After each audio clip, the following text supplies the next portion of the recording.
कैसे हैं आप लोग? उम्मीद है कि अच्छे होंगे। आज हम लोग पढ़ेंगे 25 से 26 अप्रैल का बिहार प्लस नेशनल और इंटरनेशनल करंट अफेयर्स। कौन-कौन से तबादला हुए, कौन-कौन से नए नियुक्ति, क्या कुछ नया इन्वेंशन हुआ है, इसके बारे में पढ़ेंगे। तो चलिए हम लोग स्टार्ट करते हैं आज का अपना क्लास। पहला है पोषण पखवाड़ा अभियान जो चलाया जाता है केंद्र सरकार द्वारा, उसके तहत बिहार को कौन सा स्थान मिला है, देश में क्या स्थान है, उसके बारे में जानकारी प्राप्त करते हैं। ठीक है, पोषण पखवाड़ा अभियान 2026 में बिहार को प्रथम स्थान प्राप्त हुआ है।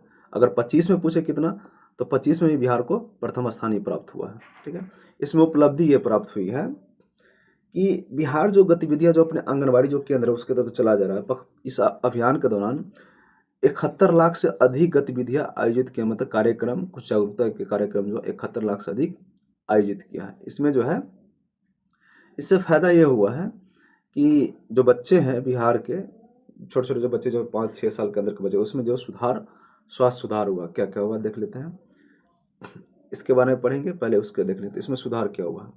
हाल ही में हमारे यहाँ जो है नेशनल फैमिली स्वास्थ्य जो सर्वेक्षण निकाला गया 5, उसके तहत निकाला गया था कि बिहार में जो है उम्र के अनुसार बच्चे की जो कम लंबाई होती है वो 42.9% यानी 43% थी, जो अब जो है मार्च 2026 में घट करके 40% हो गई। जैसे ये भी जो डेटा दिया गया है, करेंट डेटा है, मार्च 2026 में 40.6% हो गई है। वेस्टिंग यानी बच्चों में लंबाई के अनुसार वजन कम, लंबाई तो ज़्यादा है पर वजन कम है।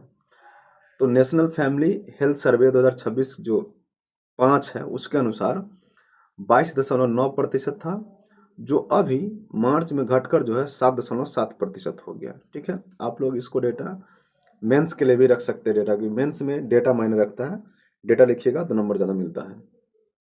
अंडरवेटेड यानी उम्र के अनुसार बच्चे का वजन कम हो, यदि उम्र ज़्यादा हो लेकिन बच्चे देखिएगा कि बहुत दुबला पतला रहता है, रोगी की तरह रहता है, तो जो क्या कुपोषण का शिकार रहता है, तो उसमें जो है नेशनल फैमिली हेल्थ सर्वे 5 में 41% इसका जो अंडरवेटेड की प्रतिशत थी बिहार में, जो घटकर मार्च 2026 में 19% हो गई। तो बिहार जो है इसमें जो ये उपलब्धि हासिल की है, इसके अनुसार जो बिहार को जो है पोषण पखवाड़ा अभियान में प्रथम स्थान मिला है। और यह जो स्थान जो ज्ञान भवन है वहाँ पर यह कार्यक्रम हुआ था। उस दौरान जो है बच्चों के लिए खास ऐप लॉन्च किया गया, व्हाट्सएप पर ऐप लॉन्च किया गया ताकि उसको सजेशन दे सके, उसको बताया जा सके क्या ये पोषण पखवाड़ा अभियान क्या है, इसमें क्या क्या चीज़ करते हैं और बच्चे जो कुपोषित है उसको कैसे दूर किया जा सकता है। उसके लिए हमारे बच्चे हमारा परिवार नाम से एक व्हाट्सएप कम्युनिटी चैनल स्टार्ट किया। व्हाट्सएप में आप जाइएगा कम्युनिटी सेक्शन में तो चैनल आता है, तो हमारे बच्चे हमारा परिवार नाम से एक बिहार सरकार ने जो है एक व्हाट्सएप कम्युनिटी चैनल स्टार्ट किया है। ये रहा मेन। नेक्स्ट है बिहार से। बिहार सरकार जो लक्ष्य रखे, स्टडी पर पूछ सकता है कि बिहार सरकार मलेरिया मुक्त का लक्ष्य कब तक रखा है, तो 2030 तक रखा है। इससे रिलेटेड कुछ बात जान लेते हैं। वर्तमान स्थिति बिहार में यह है कि बिहार में जो 38 जिला, उसमें प्रति 1000 की जनसंख्या पर एक से भी कम मलेरिया के मरीज मिल रहे हैं। पहले ज़्यादा मिलते थे। हाँ, मलेरिया का सेशन आता है तो पटना वगैरह जो मेन सिटी है उसमें मलेरिया के पेशेंट ज़्यादा मिलने लगते हैं, तो उसी के अनुसार ये बनाया गया है कि जो लगभग 1000 की जनसंख्या पर एक से भी कम मलेरिया के मरीज मिलते हैं। और वर्ष 2022 में जो ये काम जो किए थे बिहार सरकार मलेरिया मुक्त करने के लिए, तो वर्ष 2022 में बिहार ने मलेरिया संक्रमण को कम किया। इसके लिए इसको कैटेगरी 2 से कैटेगरी 1 में प्रवेश कर दिया, उस स्थान दिया गया था। यह है मलेरिया से रिलेटेड 2030 तक का लक्ष्य बिहार सरकार का। देखिए, इंटरनेशनल और स्पेस टेक्नोलॉजी से न्यूज है। हम लोग इससे पहले पढ़ चुके हैं कि नासा मंगल पर अपना अभियान भेजा था जो मिट्टी के नमूने लाने के लिए, लेकिन नासा अभी तक जो ला नहीं पाया और ये उसका जो कार्यक्रम है सुसुप्तावस्था में पड़ा हुआ है। लेकिन इससे पहले चीन ने घोषणा कर दिया है, चीन घोषणा किया है को मंगल ग्रह से मिट्टी और उसके जो कण है पत्थर के नमूने जो वगैरह है लाएंगे, और उसके लिए चीन जो अपना मिशन स्टार्ट करेंगे, लॉन्च करेंगे तियानविन-3 2028 में लॉन्च करेंगे। और यह जो मिशन है 2031 तक वापस आने का इसका अनुमान है। चीन 2031 तक जो है मंगल ग्रह से मिट्टी और उसके जो पत्थर के नमूने लेकर 2031 तक पृथ्वी पर वापस आ जाएंगे। यदि चीन ऐसा करता है तो यह ऐसा करने वाला जो है विश्व का पहला देश बन जाएगा। विश्व का पहला देश बन जाएगा यदि सफल रहा तो। चीन का लक्ष्य है कि इस मिशन के दौरान कम से कम 500 ग्राम मतलब आधा केजी मिट्टी और उसके कण के नमूने पृथ्वी पर ला करके उसका सर्वेक्षण किया जाए, जांच किया जाए। नासा रोवर तो भेजा था, लेकिन वह जो नमूना इकट्ठा कर चुका है, नासा का रोवर जो है नमूना इकट्ठा कर चुका है, लेकिन अभी जो है वह सुसुप्त अवस्था में, उसको लाने के लिए खर्च वगैरह कुछ तकनीकी जो कमी है वो भी नहीं ला रहे, वो भी वहीं पर पड़ा हुआ है। यदि इस बीच में नासा ला ले तो नासा पहला व्यक्ति, अमेरिका पहला देश बन जाएगा। अगर नहीं लाया तो 31 तक लाता है तो चीन जो है पहला देश बन जाएगा दुनिया का मंगल ग्रह से मिट्टी के नमूने लाने वाला। याद रखें, मिशन तियानवे 3 है, 28 में लॉन्च हुआ है, 31 में आएगा पृथ्वी पर।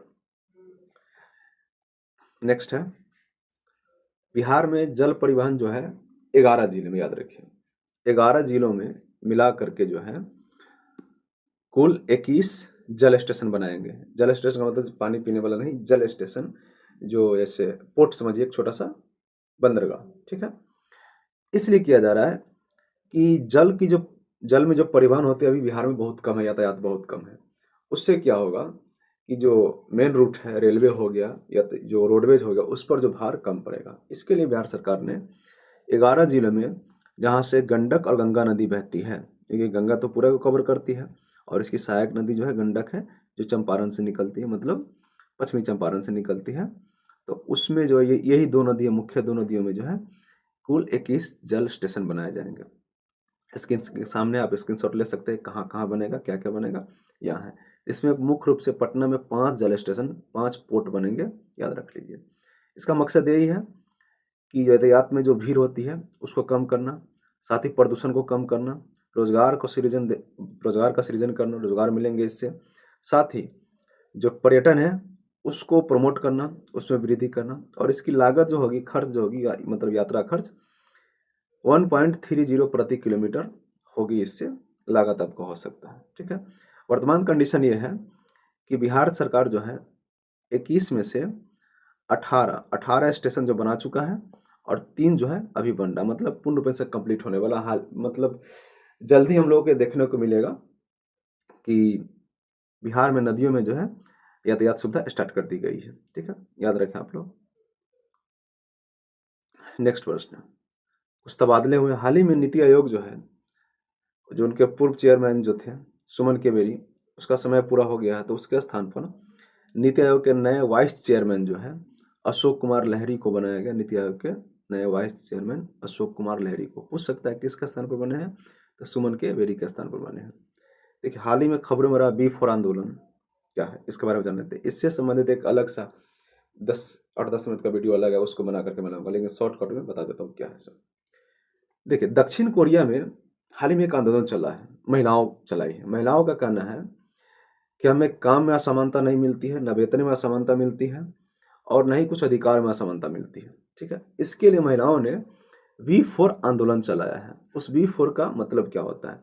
पहला मतलब है बिहोन, दूसरा है बीए ओने, तीसरा है बीसे कसु और चौथा है बिचू लसन। देखिए, ये कोरियन भाषा है, इसका मतलब क्या क्या होता है जान लीजिए। बिहोन का मतलब होता है शादी नहीं करना, मतलब शादी नहीं करेंगे। बीए ओने का मतलब होता है नहीं डेटिंग नहीं करना। विषय कशु का मतलब यौन संबंध नहीं बनाना। विषु लसन का मतलब बच्चा पैदा नहीं करना, मतलब अपनी स्वतंत्रता के अनुसार रहना, हम आपके अनुसार कुछ नहीं कर सकते हैं, ठीक। ये B4 आंदोलन है जो दक्षिण कोरिया के महिलाओं द्वारा चलाया जा रहा है और बड़ी ये एक अधिकार के साथ आगे बढ़ रहे हैं वहाँ के। इसका मतलब है कि हमारा जीवन है तो हमारा अधिकार रहेगा और पितृ सत्ता तक जो प्रथा है, जो मानदंड है, उसको हम नहीं मानेंगे, तोड़ देंगे।